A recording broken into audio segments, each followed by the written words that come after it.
नमस्कार दोस्तों, स्वागत है आपका एक बार फिर से आपके है YouTube चैनल स्पिरिचुअल ज्ञान बाय मिस्टी में। दोस्तों, आज हम आपके लिए लेकर आए हैं श्री कृष्ण के ऐसे विचार जिन्हें सुनकर आपका जीवन सकारात्मक से भर जाएगा। यह प्रेरणादायक विचार न केवल आपके जीवन के हर एक पहलू को छूते हैं, बल्कि आपको एक नई ऊर्जा, एक नई दिशा देते हैं।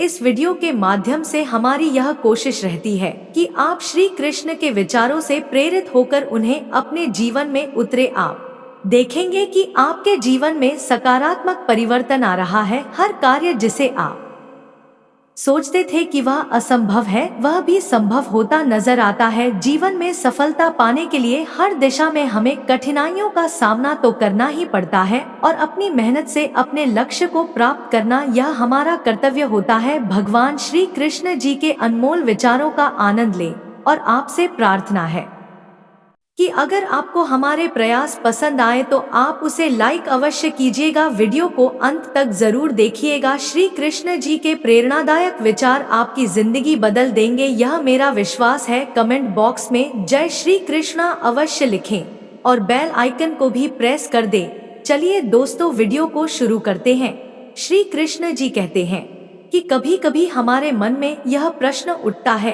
कि इस संसार में क्या है जिसे पाना असंभव है। यह प्रश्न सभी के मन में होता है। वह धन भी नहीं हो सकता, यश भी नहीं हो सकता, मान सम्मान नहीं हो सकता, तो फिर ऐसा या है जिसे पाना असंभव है। तो इसका उत्तर है स्वयं का दोष। अपना दोष व्यक्ति को कभी नहीं दिखता। व्यक्ति अपनी भूल स्वीकार करना नहीं चाहता। जो व्यक्ति अपने भूल को स्वीकार करता है उसके लिए कुछ भी पाना असंभव नहीं है। व्यक्ति के सामने कोई भी बाधा नहीं रहती। इसलिए आत्मविश्वास अवश्य रखें।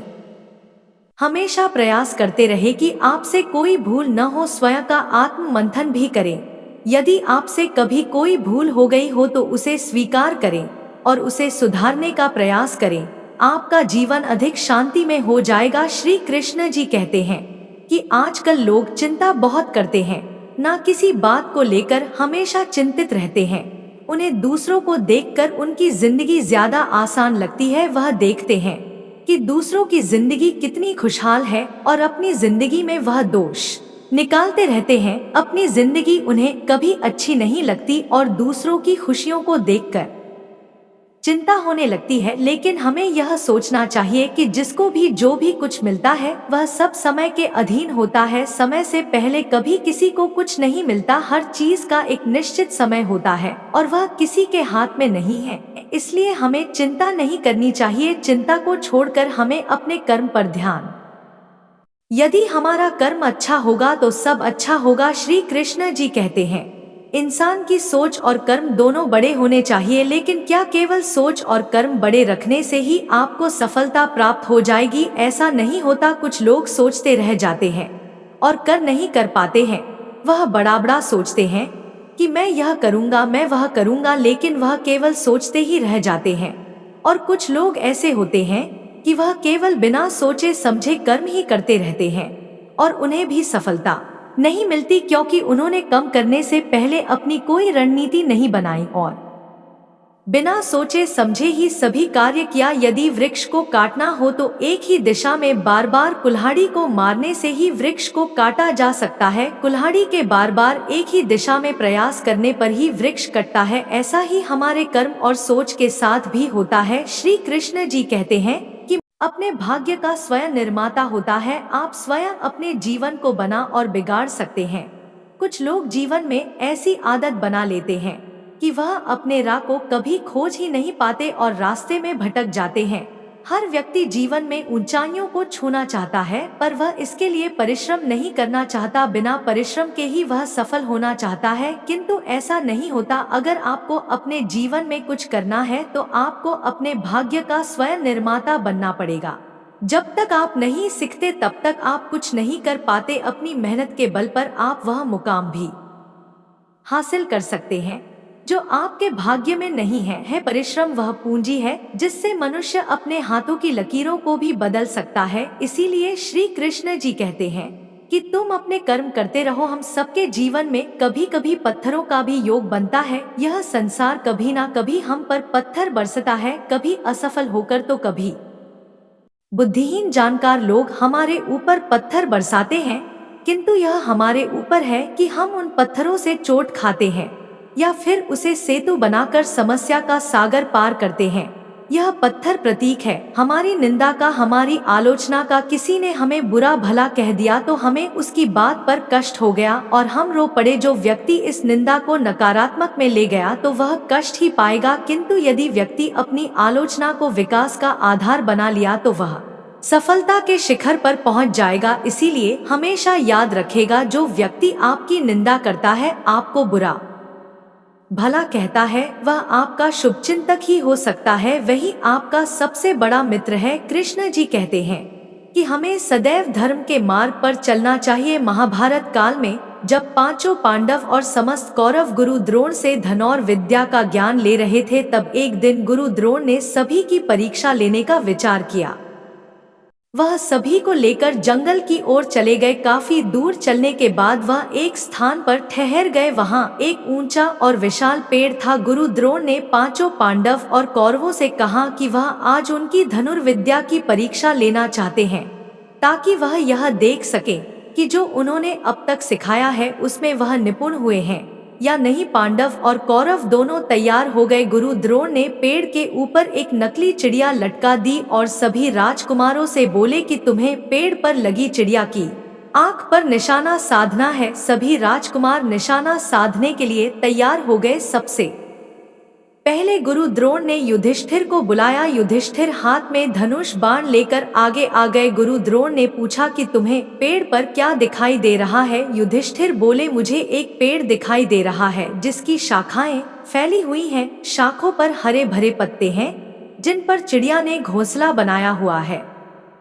आपने वहां पर एक नकली चिड़िया टंगी हुई है। युधिष्ठिर ने पूरा वर्णन कर दिया। गुरु द्रोण बोले, तुम अभी इस परीक्षा के लिए तैयार नहीं हो, पीछे जाकर खड़े हो जाओ। अब गुरु द्रोण ने भी को बुलाया और उनसे भी यही प्रश्न किया कि बताओ तुम्हें पेड़ पर क्या दिखाई दे रहा है। भीम ने 2 कदम आगे जाकर वर्णन किया कि मुझे यह धरती, आकाश, घना जंगल, गुरुदेव आप एक पेड़ और एक चिड़िया दिखाई दे रही है। गुरु द्रोण ने कहा, भी अभी तुम भी इस परीक्षा के लिए तैयार नहीं हो, पीछे जाकर खड़े हो जाओ। इसके बाद गुरु द्रोण ने एक एक करके सभी को बुलाया और वही सवाल किया। सभी ने एक ही उत्तर दिया, पेड़, शाखाएं, नकली चिड़िया। गुरु द्रोण ने कहा कि अभी कोई भी इस परीक्षा के लिए तैयार नहीं है। अंत में अर्जुन सामने आया। गुरु द्रोण ने वही प्रश्न दोहराया कि बताओ अर्जुन, तुम्हें क्या दिखाई दे रहा है। अर्जुन ने बाण चलाकर कि गुरुदेव, मुझे केवल चिड़िया की आंख दिखाई दे रही है। गुरु द्रोण ने कहा कि निशाना साधो। अर्जुन ने निशान लगाया और बाण ने चिड़िया की आंख को भेद दिया। गुरु द्रोण ने सभी राजकुमारों को समझाया कि जब आप किसी लक्ष्य के प्रति प्रयास कर रहे हैं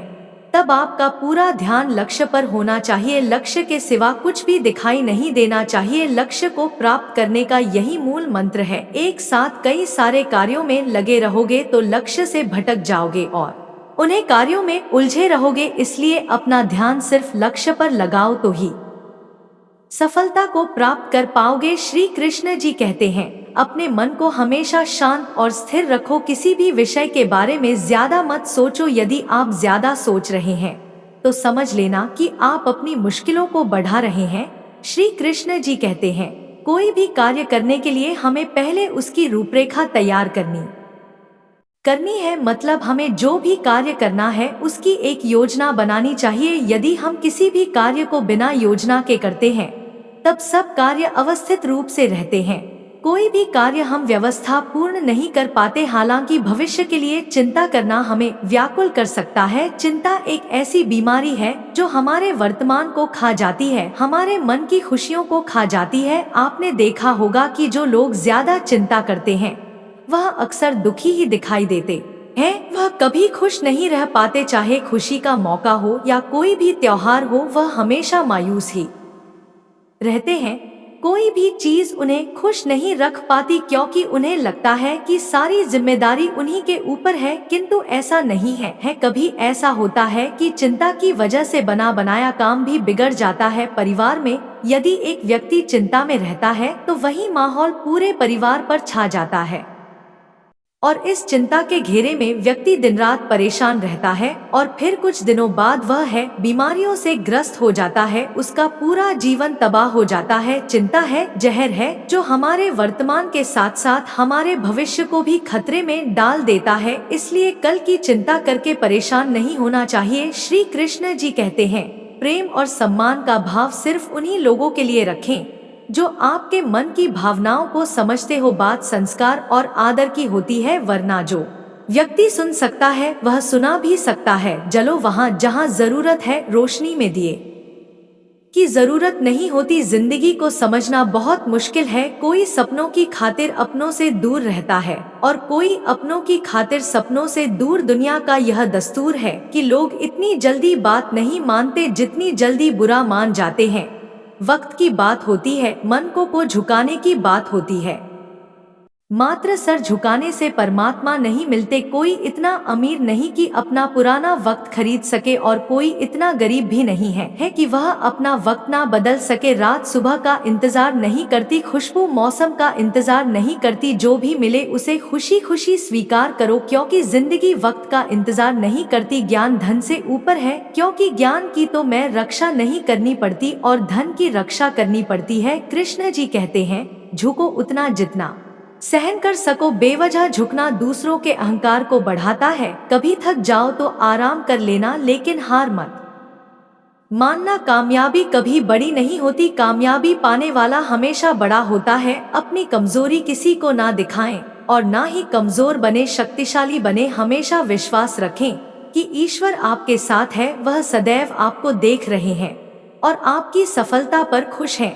दूसरों के लिए जीते जीते हम स्वयं को भूल जाते हैं।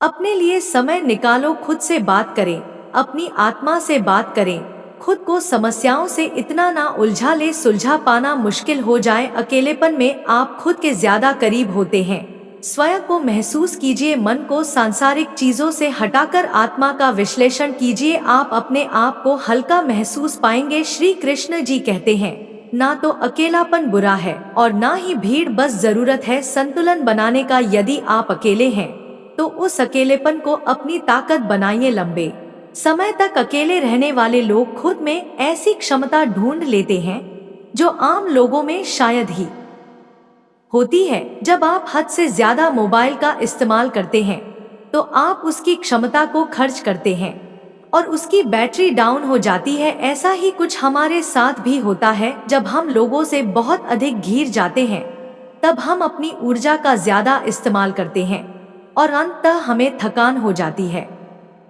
थोड़ी देर के लिए यदि हमें अकेला छोड़ जाए तो हमें शांति मिलती है। जब आप कुछ समय अकेले बिताते हैं तो आपका जहां सुकून के पलों को महसूस करता है। कभी ऐसा होता है कि जिंदगी की भाग दौड़ भरी जिंदगी से जब आप थोड़ा आराम करना चाहते हैं तो आप कहीं छुट्टी मनाने भी चले जाते हैं, जिससे आराम और शांति मिलती है और मन खुश हो जाता है। शोर शराबे से दूर अकेले में बैठकर आप मन में एक ताकत महसूस करते हैं। उस समय आपके मन की गति तेज होती है जो आपको सही निर्णय लेने में मदद करते हैं। कभी एकांत में बैठकर खुद से बात करके देखिएगा, आप स्वयं को अधिक जान पाएंगे और खुद को स्वयं के पास महसूस करेंगे। आपसे बड़ा आपका कोई मित्र नहीं हो सकता। स्वयं को पहचानो, भीड़ में ना चलकर अकेले चलना पसंद करो। दोस्तों, आशा करती हूँ कि मेरी वीडियो आपके लिए ज्ञानवर्धक रही होगी। दोस्तों, आज के लिए बस इतना ही। दोस्तों, यह जानकारी आपको आपके अपने चैनल स्पिरिचुअल ज्ञान बाय मिष्टी के माध्यम से दी गई है। आशा करती हूँ कि आपको यह वीडियो पसंद आई हो। पसंद आए तो वीडियो को लाइक, शेयर, सब्सक्राइब को अवश्य करें और कमेंट बॉक्स में अपने अनुभव जरूर बताएं। फिर मिलेंगे अगली वीडियो में, तब तक के लिए धन्यवाद।